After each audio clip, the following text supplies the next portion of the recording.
G'day everyone, welcome back to the channel. On today's episode, we're going to show you all the mods you can do for $1,000 or less to turn your car from zero to hero. Check this out.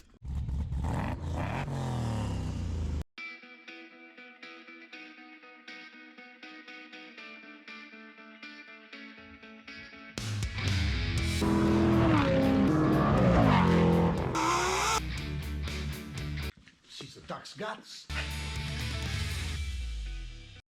Well, this is a bit of a change.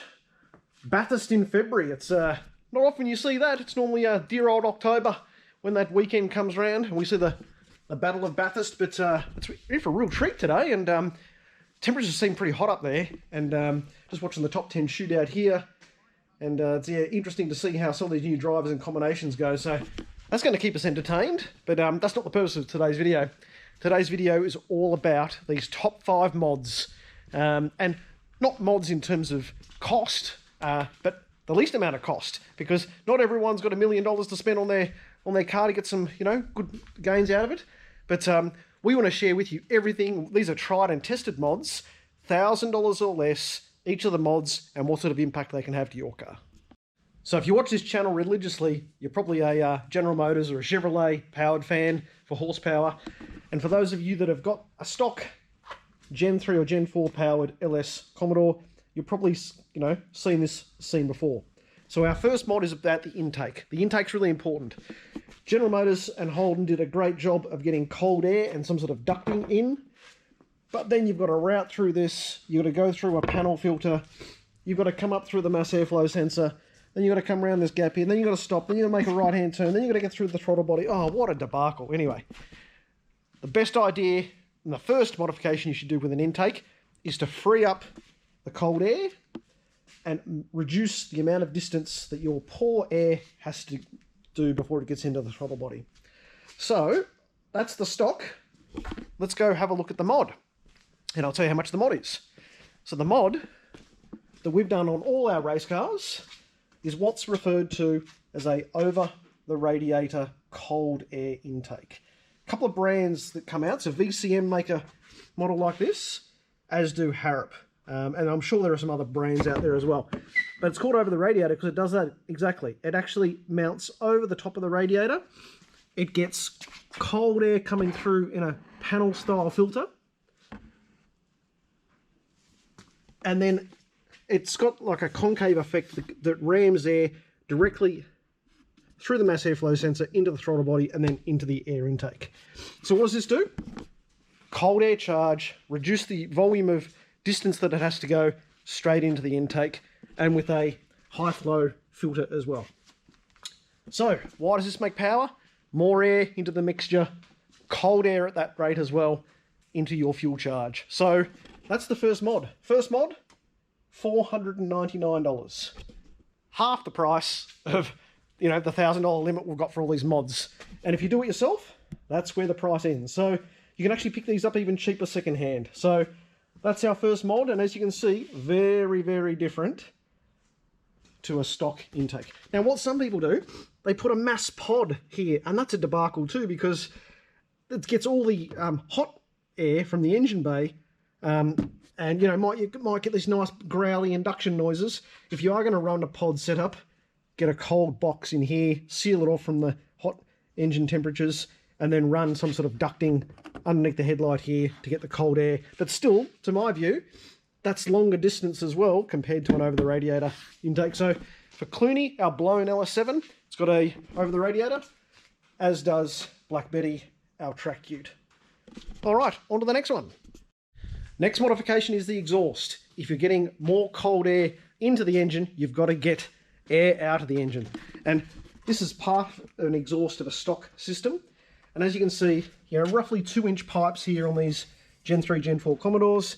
That's only the center muffler. They've obviously got rear mufflers as well, which we've since disposed of. So you can actually pick up, now not brand new, but a second-hand 2.5, and if you're lucky, a 3-inch catback system, including the cats as well. And it's up to you what you do with your little cats. Meow. But you can get a high flow system like this with high flow mufflers for $800. So again, way under the $1,000 budget. And the best thing to do when you've actually got a free-flowing exhaust is to just go a little bit upstream of the exhaust and invest in some headers. The stock headers are absolute junk. It's going to be hard to see them in there, but they're our replacement exhaust headers. And on Clooney, we've got the ceramic coated big boy DeFilippo headers as well. But they make a huge difference getting those gases out of the cylinders and out through your tar pipes. So again, if you're going to do an over the radiator intake, best then to match it with an exhaust, because that is really important for the third tip I'm about to share with you. Now with the third tip, don't start thinking you've got to put a big cam and heads on it and all that. That's coming later, and we'll talk about those in our next episodes. The next thing you need to do is to match and remap the engine's tune to your new intake and your exhaust. Now why is that important? All your air-fuel ratios will be changed from factory based on doing those first modifications. The ECU will map and it'll try and do things to calibrate, but it won't actually be adding a huge amount of fuel back into the mixture. And if anything, it's going to be running a bit lean. So what you've got to do is get more fuel into that mixture now, because you've actually got more air coming in and air going out. So you want to maximize that with the tune. So I'm going to flick to you in a video in a second of when we did all these mods exactly for the track ute, and hear it singing away on the dyno. The dyno is a tool to actually do simulated runs and then flash the tune with the new air-fuel mixtures and map all the tables up. But this thing sounded like it was absolutely possessed. Have a listen to this.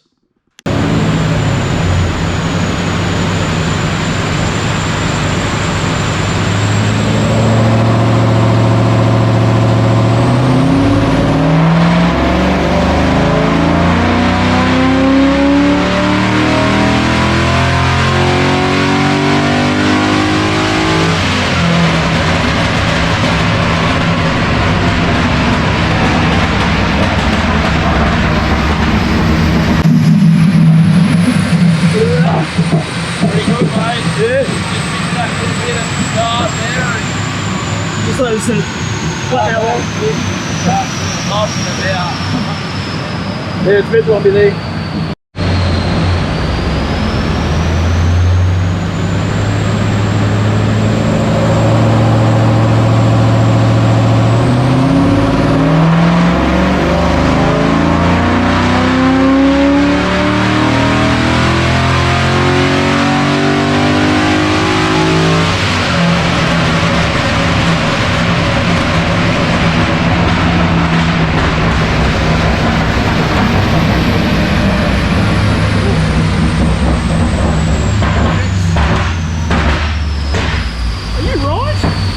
Some more timing in, let's go again.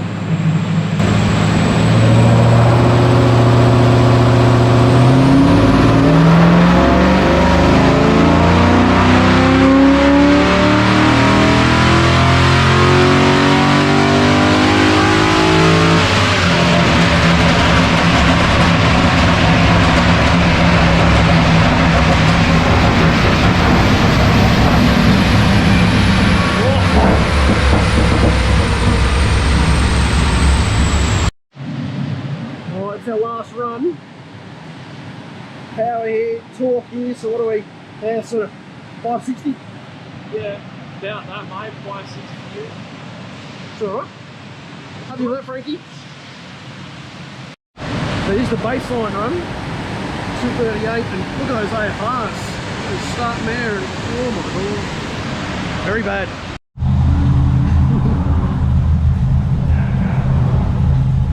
For the shakedown run after the tube. On the living rock.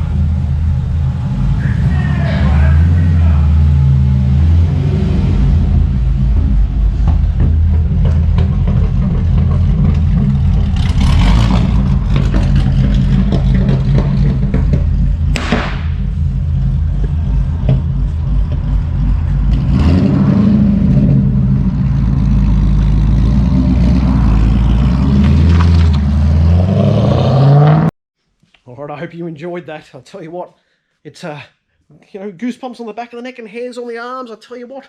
And Frankie and I, we were beside ourselves that day. I'll tell you what, we did not expect it to pump out 280 plus rear wheel kilowatts, and that was at the tyres too. We're about to remap it now with on the hubs now that our tune shop has got a hub dyno.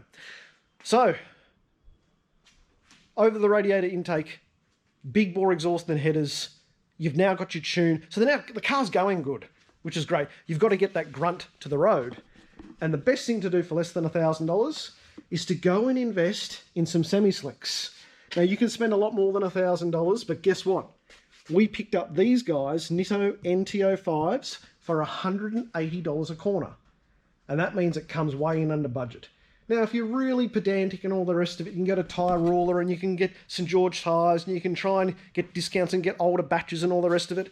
Or if you want to save your pennies and go a bit more than the $1,000 limit for your semi-slicks, you can go pick up some, you know, something as exotic as these Nankangs, these 80 treadwear things that we've just picked up for Black Betty. But you probably don't need to, you know, and if you're just starting to do these mods and you first dabble in semi-slicks, give them a go, because I tell you what, me and Frankie, we actually had an absolute... These have done 4 track days. They're a 200 treadwear semi-slick tyre. We're starting to see probably the best of them fade away now. But for less than $1,000, you can kit your car out with semi-slicks. And I tell you what, it'll transform the feeling and the grunt you get down on the road. Our next mod, and it's something that everyone overlooks. You've got all this power in the car, you're howling around corners, your semi-slicks are squealing away, and then you come up to the end of the straight and you've got to stop a boat like this thing. Kinsey! Don't you? Well, you don't need to go and buy a massive big brake kit or Brembo calipers and all that. All you need to do is get some really good quality rotors. Now, these are DBA T3s, slotted. Go get yourself the best pads you can afford. And then, if you can, get some braided lines and, you know, some high-temp brake fluid. This entire brake upgrade, $900. And that was all fitted by Frankie and myself. That included DSP pads.